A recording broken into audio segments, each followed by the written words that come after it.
ஹர நம பார்வதிபதையே ரகர மகாதேவா. தென்னாடுடைய சிவனே போற்றி, எந்நாட்டவர்க்கும் இறைவா போற்றி. வெற்றிவேல் முருகனுக்கு அரோகராம், வீரவேல் முருகனுக்கு அரோகராம். மெய்யன்பர்கள் அனைவரையும் அன்போடு வணங்குவது நன்னிலம் ஞானசேகரன்.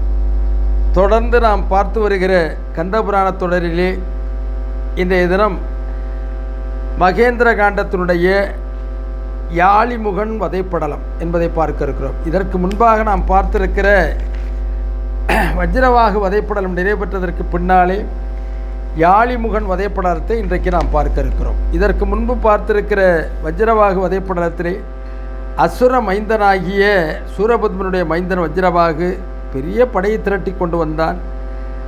அவனை பொழுது சாய்வதற்குள்ளாக வீழ்த்துவேன் என்று சூளுரைத்த வீரபாகு தேவர் அதே போல் அவனை படைகளை எல்லாம் சிதைத்து அழித்தார்.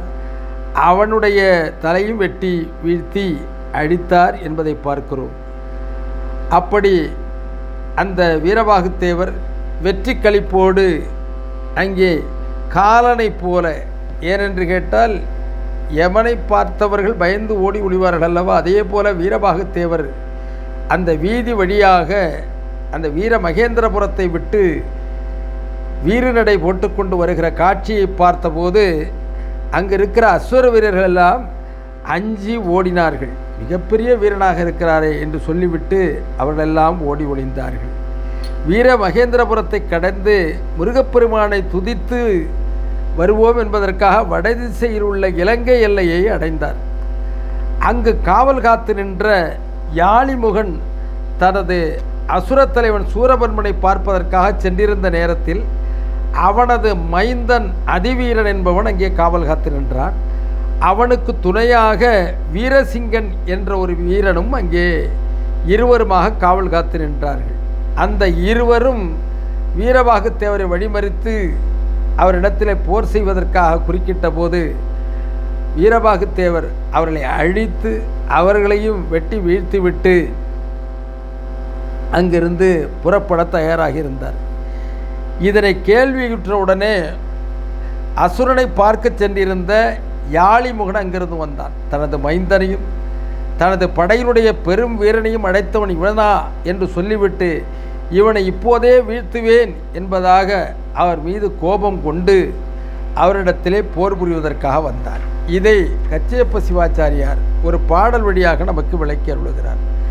நங்கன் முறையினை நடாத்து மைந்தனை இங்கடல் செய்தனை இணைய காப்பொறி அங்கடல் போந்தனை அழிவு செய்தனை வெங்கடல் கடந்தனை மீடியே கொள.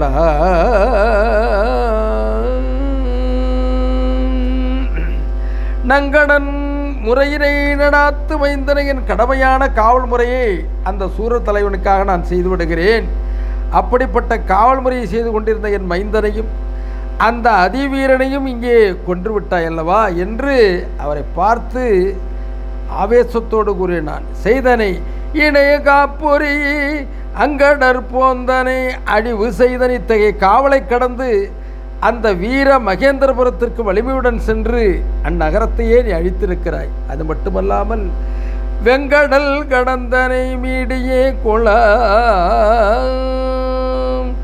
இந்த கடலையும் கடந்து நீ செல்வாயோ பார்த்து விடுகிறேன் உற்கை என்பதாக சொல்லி அந்த யாழிமுகன் வீரபாகு தேவரை எதிர்ப்பதற்காக அங்கே தோன்றினான் என்று பார்க்கிறோம். அங்கே வந்தாமன் இவ்வாறு உறுதியான அந்த யாழிமுகனை நோக்கி வீரபாகு தேவர் சொன்னார், ஒரு தலை உடைய என்னுடைய போர்த்திரத்தையும் 1000 தலைகளை உடைய உனது போர்த்திரத்தையும் சற்று நேரத்திலே பார்த்து விடுவோம். நீ என்ன என்னிடத்திலே சபதமிடுகிறாயா என்று அந்த 1000 தலைகளை உடையவன், 1000 கைகளை உடையவன், 1000 துதிக்கைகளை உடையவன் அந்த யாழிமுகன். அப்படிப்பட்ட பயங்கர தோற்றத்தோடு காட்சி தந்து கொண்டிருந்த அவனை பார்த்துவிட்டு இப்பொழுது பார்த்து விடுவோம் என்று சொல்லி அவனோடு போருக்கு தயாரானார். உடனே இவர் என்ன செஞ்சார்னா, அந்த கைகளாலே தாவி பிடிக்க வந்த உடனே அவருடைய 1000 கைகளையும் வெட்டி வீழ்த்தினார். இவருக்கு ரொம்ப கோபம் வந்துட்டு, கோபத்தோடு என்ன பண்ணார், அவருடைய 1000 கைகளையும் வெட்டி வீழ்த்தினார். மறுபக்கம் இருக்கக்கூடிய 1000 கைகளாலும் மீண்டும் அவன் போர் தொடுத்து அம்புகளையும் வில்லையும் எய்தினான். உடனே மற்றொரு புறத்தில் இருந்த 1000 கரங்களையும் வெட்டி சாய்த்தார் நம்முடைய வீரபாகுத்தேவர்.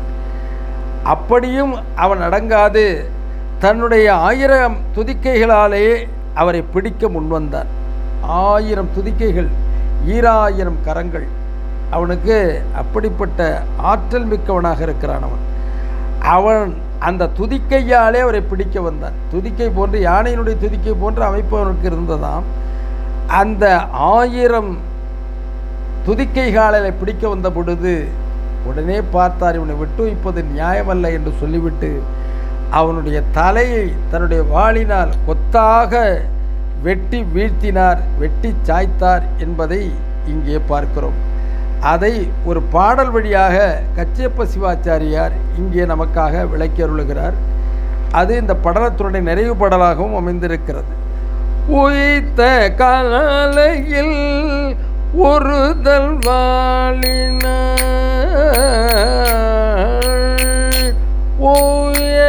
உயித்த காலையில் ஒரு தன்வாளினால் எய்த்தவன் பைசேர் யாழிமாமுகல்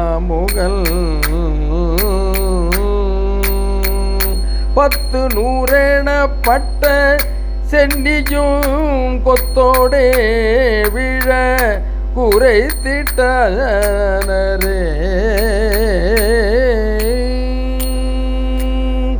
உய்த்த காலையின் ஒரு தன் வாளினால் அவ்வாறு நீட்டிய பொழுது இந்த கரத்தை நீட்டினா உடனே ஒரு தன் வாளினால் எய்த்தவன் மைசேர் யாழிமுகல் வீரபாகுத்தேவர் தன்னுடைய ஒப்பற்ற தன்னுடைய வாளினாலே யாழிமாமுகன் 10 நூறு எனப்பட்ட சென்னியும் அவரை விட குறைந்த வலிமை பொருந்திய யாழிமுகனுடைய 1000 தலைகளையும் அப்படியே கொத்தாக விழுமாறு வெட்டி சாய்த்தார் வீரபாகுத்தேவர் என்பதை பார்க்கிறோம். முருகன் அருள் பெற்றிருக்கிற முன்னாடியே எப்பேற்பட்ட எதிரிகளாலும் எதுவும் செய்ய முடியாது என்பதற்கு இலக்கணமாக அங்கு வைந்த காவல் காத்து நின்ற அவனுடைய மைந்தனையும் அந்த வீரனையும் அடித்தார்.